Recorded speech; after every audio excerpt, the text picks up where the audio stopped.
السلام عليكم ورحمة الله، أهلا وسهلا بكم.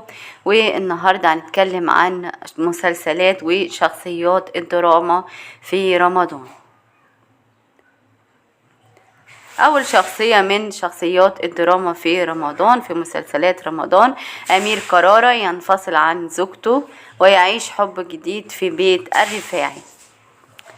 يخوض الفنان أمير كرارة دراما رمضان المقبل لعام 2024 خلال مسلسل بيت الرفاعي، والذي يتواصل تصويره حاليا، ويقدم كرارة خلاله الدراما الاجتماعية الشعبية، والتي حقق بها العديد من النجاحات على مدار السنوات الماضية. ويظهر خلال أحداث العمل بدور دكتور يعيش في وسط عائلته بمنطقة نزلة السمان، وينفصل عن زوجته التي تجسد دورها الفنانة إيناس كامل بعد إنجابه منها طفل، ويدخل في قصة حب جديدة مع الفنانة ميرنا جميل، وذلك مع دخوله في صراعات كبيرة داخل المنطقة. أما بالنسبة للفنان آسر ياسين في مسلسل بدون سابق إنذار بقصة زوجين ينتظران مولودهما الأول. آسر ياسين يبدأ تصوير مسلسله الجديد بدون سابق إنذار، والذي سيخوض به الموسم الدرامي الرمضاني المقبل مع الفنانة عائشة ابن أحمد والمخرج هاني خليفة.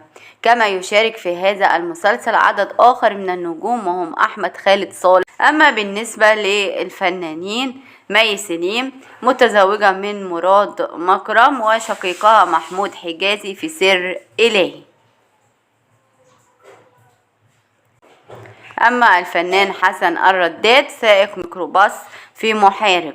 واصل الفنان حسن الرداد تصوير مسلسله الجديد محارب، والمقرر عرضه في موسم رمضان القادم، ويضم العمل عددا من النجوم من بينهم أحمد زاهر، نرمين الفقي، ناهد السباعي وماجد المصري، وهو من تأليف محمد سيد بشير وإخراج شيرين عادل.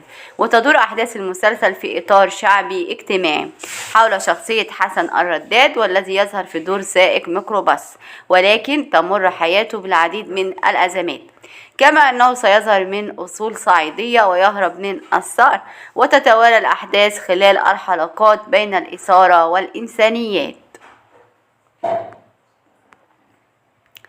أما بالنسبة للفنان كريم عبد العزيز في الحشاشين قصة حسن الصباح في القرن ال11.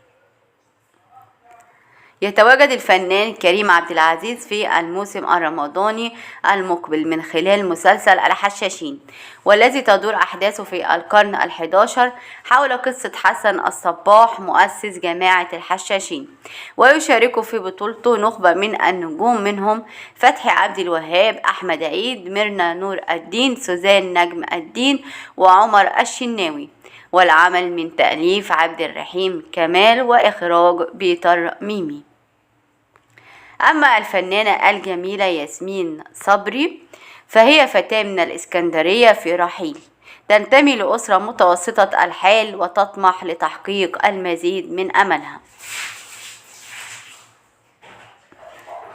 أما نضال الشافعي ومحمود حجازي يطيران إلى ألمانيا بسبب جري الوحوش.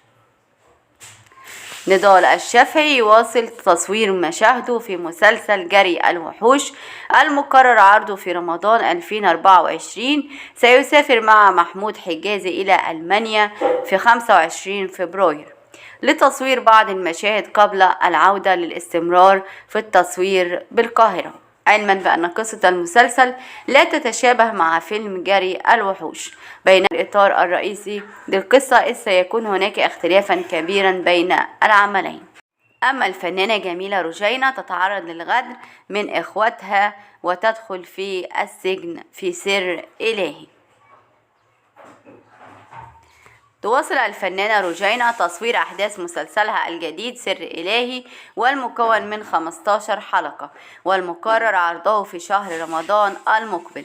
وتقدم دراما اجتماعية إنسانية مليئة بالصراعات، استظهر خلال الأحداث بشخصية سيدة متزوجة من محمد ثروت ولديها 3 إخوات، هم نهى عابدين ورنا رئيس ويوسف الأسدي.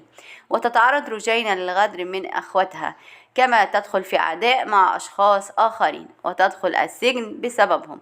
يشاركها البطولة مجموعة من النجوم من بينهم أحمد مجدي ومي سليم. هي دي كانت مسلسلات رمضان والشخصيات الموجودة إن شاء الله في دراما رمضان 2024. كل سنة وحضراتكم طيبين. السلام عليكم.